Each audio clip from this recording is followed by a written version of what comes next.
तो नमस्कार दोस्तों, कैसे हैं आप सभी।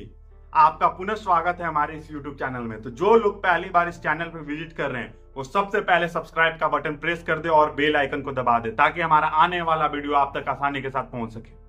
आज हम इस वीडियो के अंतर्गत बात करने वाले हैं उस बड़े स्कैम की जो भारत में अब एक सामान्य बन चुका है।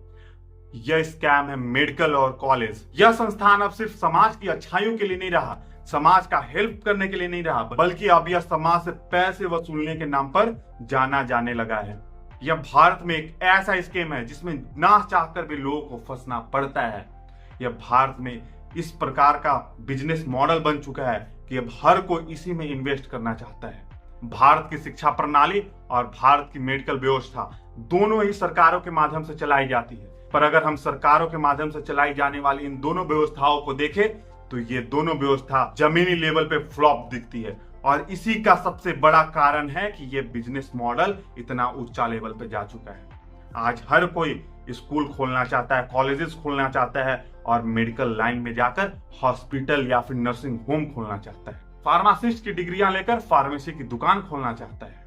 आज हर कोई लोग या तो हो एजुकेशन लाइन या तो हो मेडिकल लाइन, इसी दोनों में जाना चाहता है। आज लोगों के पास तीसरा कोई बड़ा विकल्प ही नहीं दिख रहा है जिससे लोग जल्दी से ग्रो कर सकते हैं। अगर लोगों को कोई विकल्प दिख रहा है तो वो है स्कूल का मॉडल, कॉलेजेस का मॉडल या फिर हॉस्पिटल, नर्सिंग होम और फार्मेसी का मॉडल। लोगों को यही मॉडल दिख ही रहा है जिससे लोग आसानी के साथ पैसा कमा सकते हैं और उस पैसा को डबल, ट्रिपल, चौपल जितना चाहे वो उतना कर सकते हैं।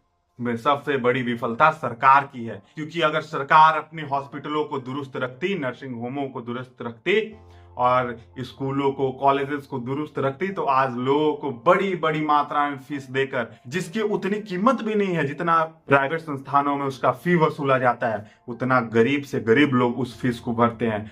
वो तो उस गरीब को ही पता होता है कि वो उस फीस को कैसे भरता है। कोई अपना जमीन बेचकर, कोई अपना सोना गिरवी रखकर उस फीस को भरता है। अगर आपकी मौत भी उन हॉस्पिटलों में हो जाती है तो आपकी डेड बॉडी को भी वापस नहीं लाने दिया जाता है जब तक आप अपना फीस क्लियर नहीं करते हो। यह है आज भारत का हॉस्पिटल और स्कूल कॉलेजेस का रवैया। आपको आपकी डिग्रियां तक नहीं दी जाएगी जब तक आपकी फी कंप्लीट हो, चाहे आपकी नौकरी लगने वाली हो या नहीं लगने वाली, उससे उन्हें कोई मतलब नहीं। आपको उस सेमेस्टर का भी एग्जाम नहीं देने दिया जाएगा जिस सेमेस्टर में आप पढ़ रहे हो और आपकी फी क्लियर नहीं है। चाहे आपके साथ कितनी भी बड़ी विपदा क्यों नहीं आई हो, पर आपको पहले फी भरना है। इस बिजनेस मॉडल को इतना बड़ा बनाने में अगर किसी का हाथ है तो वो है भारतीय सरकार का। अगर भारतीय सरकारें, राज्य सरकारें अगर अपनी व्यवस्थाओं को दुरुस्त करने में सजग रहती और उसे उस प्रकार से दुरुस्त करती तो आज लोगों को प्राइवेट संस्थानों में लाइन नहीं लगाना पड़ता।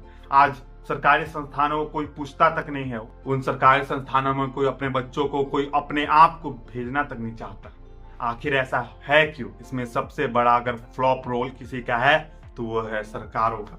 सरकारों को इन सभी चीजों पे ध्यान देना होगा, क्योंकि हर कोई उतनी बड़ी बड़ी फीसों को नहीं भर सकता है।